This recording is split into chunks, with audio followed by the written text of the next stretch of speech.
This is Scotland's oldest continually inhabited house. When was it built?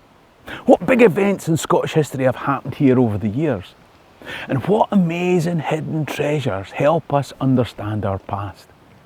If you're interested in the people, places and events in Scottish history, then click the subscribe button at the bottom right of the screen. And if you enjoy the video, then like it, share it, and watch the next one. In the meantime, let me tell you a story. I wanted to show you Traquair House, the oldest inhabited house in Scotland. But there's a problem. You see, like all houses over the years, it's been altered, extended and reshaped until we have the building as it exists today. Now, this final footprint of the buildings was completed in the 1690s. 1690? That's right. It's amazing how that date will trigger different people. It was over 300 years ago, long before the American Revolution, at the height of what they call the Glorious Revolution here, before Culloden, Enlightenment, Industrial Revolution, Victorian Empire, Boer Wars, the Great War, Hitler's rise and the welfare state. This had taken its final shape. But it was started centuries before that. What's the oldest house you've ever been in? We know that this one was visited by Canmore kings. Think about that. The end of the Canmore line brought Edward Longshanks and the Wars of Independence. But over 100 years before that, William I signed a charter here to establish a market. Are you getting this? How do I know that? Because in 1175, William the Lion signed the charter here that authorised a bishop's borough establishing a Thursday market in a little hamlet by the River Clyde. And you've guessed it, that little hamlet is now Glasgow. Of course, the house in those days didn't look like it does today. It started as a traditional 3-storey protective tower house, and that was at the north end of the current house. If you visit, you'll see that the walls at the north end, some of them internal now, would have been 4.5 to 6.5 feet thick. The southern walls of that original tower are internal because in the mid-16th century, about the time that Mary Queen of Scots was born and Henry VIII was invading with his rough wooing, the house was extended to the south at the same height as the original tower. Now later on in that century, let's say when James VI was a boy king, it was extended even more. And you can see that in the southernmost part of the house, that now has a front door. In the 17th century, the original northern side had a storey added to increase its height. This was around the time that Charles I had his height reduced somewhat rapidly. Let me tell you how this house played an important role at that time. Now, I told you that this south wing with a new front door was added around the time of Charles I's dad, James VI. Well, there's a story about this front door. The guy who lived here during the reign of Charles I was John Stewart, Laird of Traquair. But Charles raised him to an earl and made him Lord High Treasurer of Scotland. So he was Charles's right-hand man dealing with civil and religious affairs in Scotland. But when Charles tried to impose the Anglican church system in Scotland, the whole thing blew up and led to the English Civil War. Now, Charles's military chief in Scotland was the Marquis of Montrose. He fought 8 battles against Covenanting forces over a 1-year period, from the north to the south to the east to the west. He had a string of successes that they call the Year of Miracles. But it all came to an end at this front door. Success after success for Montrose ended with defeat at the Battle of Philiphaugh, about 10 miles southeast of here. And as Montrose was being pursued by Covenanter troops, he came to this door to seek refuge.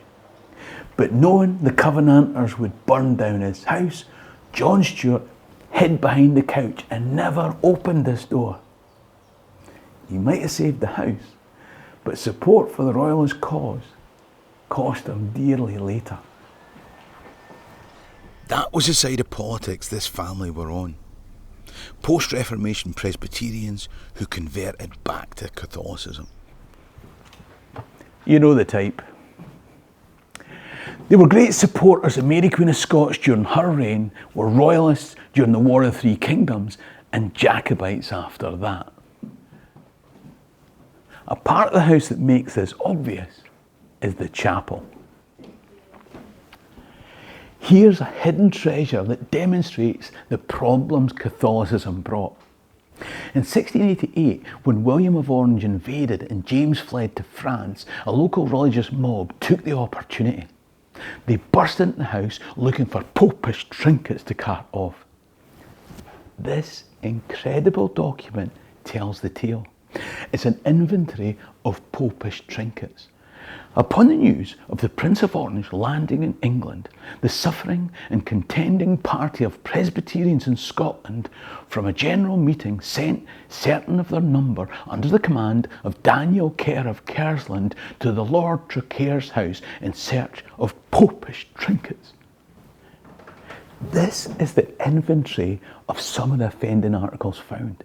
5 priests' vestments, a large crucifix of brass, Mary and the babe in a case, a Eucharist cup of silver gilded with gold, a box of relics, and worst of all, a pot of holy oil. All these things were taken and solemnly burned at the Peebles Market Cross. And this is the receipt. When we think of the country at the very beginning of the Jacobite period, we tend to think in abstract terms. But this document from the archives of the house here gives us not only a record, but an incredible insight into the lives of real people. But there's a more intimate object that they missed. What they didn't take were these rosary beads. These belonged to Mary Queen of Scots. Traquair's John Stewart of her time was the captain of Mary's bodyguard. When Mary's nobles, led by her no-good husband Henry Lord Darnley, burst into her rooms and murdered their secretary Rizzio, it was John Stewart of Traquair who organised their escape from Holyrood Palace. This is a genuine treasure left by her. Are these the rosary beads she carried when she escaped her captors? I don't know that for sure. I do know that Mary was close to this household and we know she visited here. It's just incredible that in this house you can actually touch the past. But there's more evidence that Mary Queen of Scots visits upstairs. Each year, I bring people here on day one of the 11-day Bruce's Big Bumper Birthday Tour of Scotland. I also take them to loads of other fabulous places, from Hadrian's Wall to the Isle of Skye, and 4- and 5-star accommodation with full board, and it all ends with a birthday ceilidh. So why not click the link top right or in the description below to see the itinerary and how to come and join me, or if in doubt, email alexis@scotlandhistorytours.co.uk. In August 1566, Mary and some of her nobles were overnight guests. Now they tell me that this is the bed where Mary slept when she was here. I'm also told that this cot cradled baby James, who would grow up to unite the crowns of Scotland and England in later life. That's kind of mental, isn't it? But this story relates to a baby still in the womb. Now, we've already seen that his parents' relationship was pretty tumultuous. If you've watched some of my other videos, then you'll know that Mary's husband, Henry Lord Darnley, wanted the crown matrimonial. That meant that unlike Prince Philip, their recently departed Queen, Darnley would have all the powers of kingship in his own right. But very soon after their marriage, he proved himself wholly inadequate to a serious task. In fact, Darnley was a bit of a git. And at supper here, Darnley asked Mary to accompany them on a stag hunt. Now, she knew that that would involve riding her horse at a gallop, so she whispered in his ear that she thought she was pregnant. Now, if you're a bloke, then I'm sure you'll remember your reaction when your wife told you she was pregnant. Darnley's reaction was to answer aloud, "Never mind, if we lose this one, we'll make another." John Stewart of Traquair was shocked, and he said he did not speak like a Christian. Darnley's response was, "What? Ought we not to work a mare when she's in foal?" What a dick. You can see why Mary would be reluctant to give him this power. But it's incredible how you can literally see the struggle in artefacts today. Here's a bond signed by Darnley and Mary involving Sir John Stewart of Traquair, dated the 4th of June 1566 at Edinburgh. Now, Margaret Fox, the archivist here and co-author of the book A Family Life Revealed, pointed out a wonderful little detail to me. Now, where and when you signed your name on a document or a letter was hugely significant. And she pointed out that here you can see that Henry's taken up the quill first because he's signed it here in the most prominent position, top and centre. He was trying to assert the position of king to which he thought he was entitled. He signed Henry R. R for the Latin Rex, the king, forcing Mary to sign it in the inferior space left below. Signing in this position was just as crass and inappropriate as his comments the night before the stag hunt. It must have been just as dramatic a moment. What does Mary do? We don't know what she said. We do know that rather than sign below, she found the space to squeeze in her signature on the same level just to the left before his. A marital tiff etched on paper for us to see hundreds of years later, if we can only read the code. Now, speaking of code, let me take you to the library.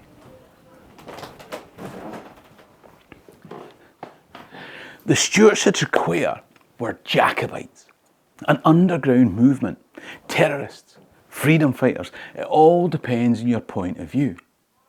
Either way, as letters crossed the channel to and from the exiled court in France, Spain or Rome, or for that matter within the British Isles, they couldn't communicate openly. Letters had to be in code. And here is one such Jacabite letter. You can see the letters encoding the secrets being transmitted back and forward. This is the location of the French gold. The landing will be at dawn. Send 2 sausage suppers and a bottle of iron brew. I'd love to know what the letter actually says, but that's the whole point of a code. If the Hanoverians knew that a single sausage contained 2 sausages, well, you can imagine. Now, when I say that I can't work out what it says, it's not just me. The letter was sent to the UK's top spies and code breakers at Bletchley Park, and they couldn't work out the code. That suggests top-level encryption. What's more, the Daily Mail newspaper did a front-page article where they asked the reader to suggest a solution to the code, and nobody was able to come up with anything. Can you imagine? This encoded letter has resisted the capabilities of people who do the Daily Mail crossword. But this letter's not the only thing hiding secrets in this house.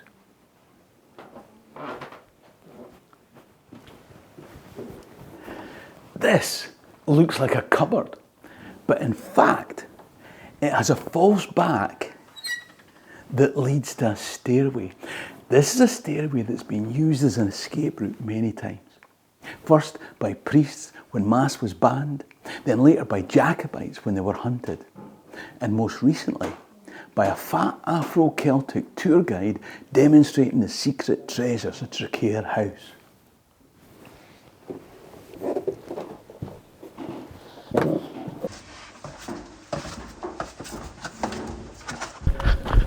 All I have to do now is make a run for it.